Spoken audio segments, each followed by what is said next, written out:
मिलर्ड मोर नाम mister घुगुरु court रे समस्त पादरे घुंगुरु लगाई नचाए बोली मो नाटी मिस्टर घुरघुरु।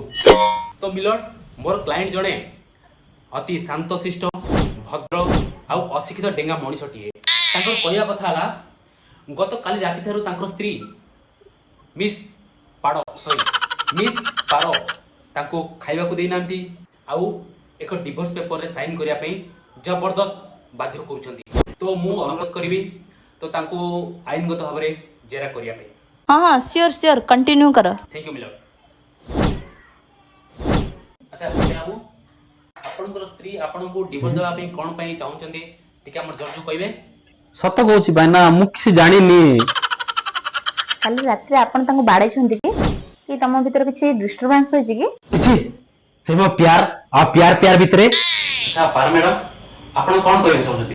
आज्ञा बाहा है कि 5 वर्ष हो गला